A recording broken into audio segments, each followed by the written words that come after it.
Ce n'est pas un virus où je te touche, tu attrapes le virus, tu meurs. On n'est pas du tout là-dedans, on n'est pas dans un jeu vidéo, on n'est pas dans le film Contagion. On est sur un virus qui se rapproche plus du virus de la grippe ou de la gastro.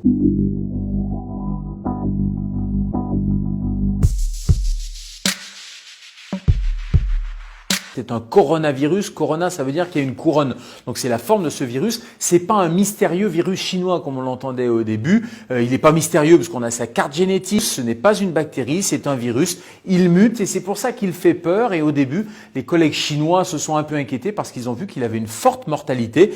Mais plus le temps a passé, plus on s'est aperçu qu'il n'était finalement pas si méchant que ça. Au début, c'est un virus animal, il reste chez les animaux et puis parfois, à la faveur d'une mutation virale, il peut passer à l'être humain, surtout quand il y a une promiscuité. Et puis après, de l'homme à un autre être humain, c'est ce qu'on appelle la contamination interhumaine et c'est comme ça que les épidémies partent. Je vous prends juste un exemple. Le virus de la gastro-entérite, il va rester 2 mois sur un objet. Le virus du coronavirus, en fonction de la matière, du plastique, du métal, c'est entre quelques heures jusqu'à 4 ou 5 jours. En tout cas, si vous recevez un objet de Chine, le temps de transport, de stockage, de fabrication, etc., il n'y a pas de risque. Non, je pense qu'il ne faut pas avoir peur, il ne faut surtout pas paniquer. Il y a un principe de précaution. Je trouve que là, il est un peu poussé à l'extrême. On a affolé les gens en donnant des chiffres de mortalité qui sont largement surestimés. Il faut simplement avoir des précautions raisonnables. Ce n'est pas un virus où je te touche, tu attrapes le virus, tu meurs. On n'est pas du tout là-dedans. On est sur un virus qui se rapproche plus du virus de la grippe ou de la gastro. Ce sont des barrières universelles. Qu'est-ce qu'on fait? On se lave les mains. C'est vraiment le premier conseil. On se lave les mains correctement pendant 30 secondes à l'eau et au savon. Quand vous-même vous êtes malade, il faut éviter d'aller postillonner à l'extérieur et donc vous allez mettre un petit masque chirurgical pour protéger les autres. Et puis après, il va falloir éviter les rassemblements, éviter d'aller visiter vos grands-parents parce que vous allez risquer de contaminer les gens les plus fragiles. Si vous n'êtes pas malade, il n'y a aucune utilité à avoir un masque.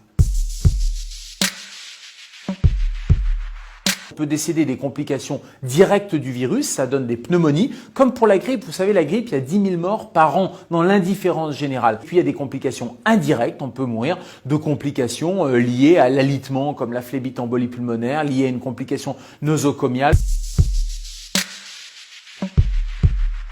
Compare autant avec la grippe et en même temps, il y a plein de gens qui disent c'est pas la grippe. C'est vrai que c'est pas la grippe, c'est pas la même famille, sauf qu'on le compare parce que les symptômes sont les mêmes. Vous avez le nez qui coule, un petit peu de fièvre, des douleurs musculaires et puis la mortalité, elle est finalement assez proche de celle de la grippe. La mortalité de la grippe, c'est 0,1%. Le coronavirus au début, c'était 10-15%. On est en train de revenir à des chiffres beaucoup plus raisonnables parce que les chiffres initiaux, c'était le début de l'épidémie, c'était en Chine avec des gens qui arrivaient à l'hôpital dans un état extrêmement grave. Mais maintenant, quand on fait des études en population générale, tous les gens qui sont contaminés et qui vont pas tous à l'hôpital, eh bien la mortalité elle est relativement faible, en tout cas largement inférieure à 1%.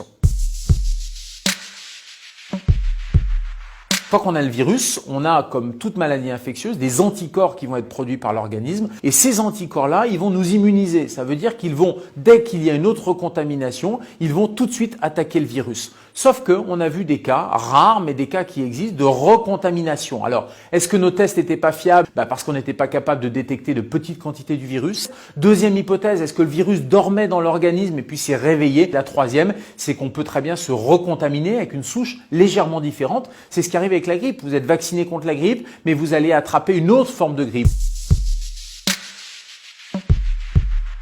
Il y a des chercheurs américains, des épidémiologistes, qui sont même en train de dire que c'est en train de devenir une maladie saisonnière. Le coronavirus, on estime que 70% de la population aurait une cicatrice sérologique, c'est-à-dire aurait eu un contact à un moment donné avec le coronavirus. Mais j'allais dire c'est la bonne nouvelle parce que ça va passer inaperçu chez l'immense majorité des gens qui vont être en contact, qui vont s'immuniser et seuls les plus fragiles risquent d'avoir des complications. Les enfants attrapent beaucoup le coronavirus, mais ils l'attrapent de manière peu grave, peu symptomatique. Ils ont simplement le nez qui coule, voire ça passe complètement inaperçu. Et toutes les études chinoises, et on commence à avoir un petit peu de recul, montrent qu'il y a 0 complication et 0 décès. peut pas prédire avec précision la fin de l'épidémie, mais on sait que ça a duré quelques semaines en Chine. On voit très clairement que les cas maintenant redescendent et on sait surtout que comme toutes les épidémies, ça évolue en plusieurs phases. Après la phase 3, le fameux stade 3 avec le pic épidémique, on va avoir une décrue. On va avoir un élément aussi intéressant, c'est le réchauffement puisqu'on arrive au printemps et il est probable que ce type de virus, comme les autres virus hivernaux, diminue. Donc j'espère grandement qu'à l'arrivée des beaux jours, vous pourrez vous faire la bise. Ceci dit, les mesures préventives, elles sont valables tout le temps pour tous les virus.